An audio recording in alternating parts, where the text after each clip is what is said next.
Taste the Daily. Taste the Daily.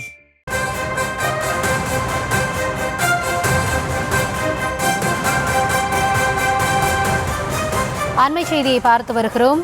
புதுச்சேரியில் துணைநிலை ஆளுநர் மற்றும் முதல்வர் இடையே நீடித்து வந்த மோதல் போக்கின் எதிரொலியாக சமரசம் செய்ய பாஜக மேலிட பார்வையாளர்கள் புதுச்சேரிக்கு வருகை தந்திருப்பதாக கூறப்படுகிறது. அது தொடர்பான ஒரு அண்மை செய்தியை பார்த்து வருகிறோம். ஏற்கனவே இந்த மோதல் போக்கின் காரணமாக கடந்த 2 நாட்களாக புதுச்சேரி முதலமைச்சர் சட்டமன்றத்திற்கு வருவதை தவிர்த்திருந்தார். இந்த நிலையில் அக்கட்சியினுடைய எம்எல்ஏக்களும் இன்று முதற்கொண்டு சட்டப்பேரவைக்கு வருவதில்லை என்ற தகவலும் வெளியாகி இருக்கிறது. அது தொடர்பான அண்மை செய்தியை நாம் தற்பொழுது பார்த்து கொண்டிருக்கிறோம். கூடுதல் விவரங்களோடு இணைகிறார் எம்முடைய செய்தியாளர் கிருஷ்ணா.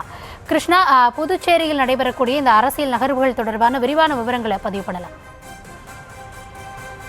புதுச்சேரியில் கடந்த 3 நாட்களுக்கு முன்பாக சுகாதாரத்துறை இயக்குனர் நியமனம் செய்வதில் மோதல் போக்கானது துணைநிலை ஆளுநருக்கும் முதலமைச்சருக்கும் ஏற்பட்டது.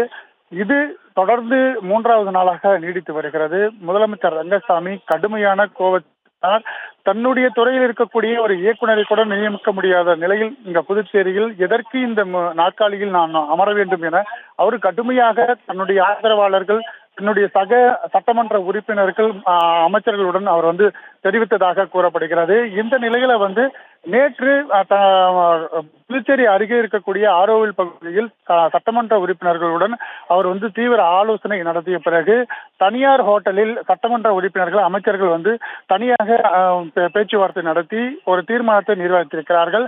அதனை நேற்று சபாநாயகரிடம் கொடுத்து உடனடியாக சிறப்பு சட்டமன்றத்தை கூட்ட வேண்டும். அதிகாரம், அதாவது ஆளும் அரசுக்கு அதிகாரம் தேவை.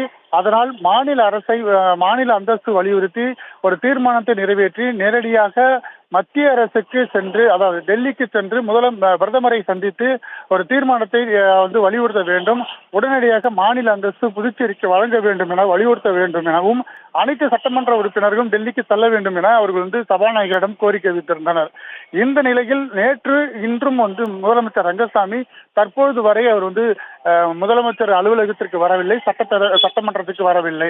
அதை தொடர்ந்து சட்டமன்ற உறுப்பினர்களும் அமைச்சர்களும் தங்களுடைய அலுவலகத்திற்கு வருவதை தவிர்த்திருக்கிறார்கள்.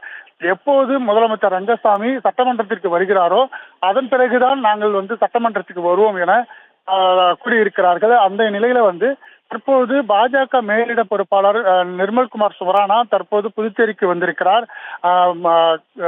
அக்காடு ஹோட்டலில் இருக்கக்கூடிய அவர் சந்திக்கும் பாஜக மாநில தலைவர் தற்போது சந்தித்து பேசி வருகிறார். இதனைத் தொடர்ந்து முதலமைச்சர் ரங்கசாமி வீட்டிற்கு சென்று நிர்மல்குமார் சுரானா பேச்சுவார்த்தை நடத்த வருகிறார். ஏற்கனவே கடும் கோபத்தில் இருக்கும் முதலமைச்சர் ரங்கசாமியை அவர் நேரில் சந்தித்து இந்த ஆளுநர் மற்றும் முதலமைச்சருடைய மோதலை சமரச பேச்சுவார்த்தையை நடத்துவதற்காக அவர் வந்திருக்கிறார். இந்த மோதல் நீடித்தால் பாஜகவிற்கு கடுமையான 2026 தேர்தலில் கடுமையான சவாலாக இருக்கும் என எண்ணி பாஜக தற்போது இறங்கி வந்திருக்கிறது. இறங்கி முதலமைச்சர் ரங்கசாமியிடம் பேச்சுவார்த்தை நடத்துவதற்காக தற்போது இந்த பேச்சுவார்த்தை நடத்துவதற்காக ஆலோசனையானது நடைபெற்று வருகிறது. முதலமைச்சர் ரங்கசாமி 3 நாட்களாக சட்டமன்றத்துக்கு வருவதன் காரணமாக அரசு நிர்வாகம் முடங்கி இருக்கிறது. அதே போல அமைச்சர்களும் சட்டமன்ற உறுப்பினர்களும் இந்த சட்டமன்றத்துக்கு வராததன் காரணமாக சட்டமன்ற வளாகமே விரைச்சோடி காணப்பட்டிருக்கிறது. முதலமைச்சர் மற்றும் ஆளுநரிடையே ஏற்பட்டிருக்கக்கூடிய இந்த மோதல் போக்கானது புதுச்சேரி அரசியல் வட்டாரத்தில் பெரும் பரபரப்பை ஏற்படுத்தியிருக்கிறது. முதலமைச்சர் ரங்கசாமி அடுத்த கட்ட என்ன நகர்வு செய்வார் என்பது குறித்து போகத்தான் தெரிய வரும். தற்போதைய விவரங்களுக்கு நன்றி கிருஷ்ணா. Taste the Daily.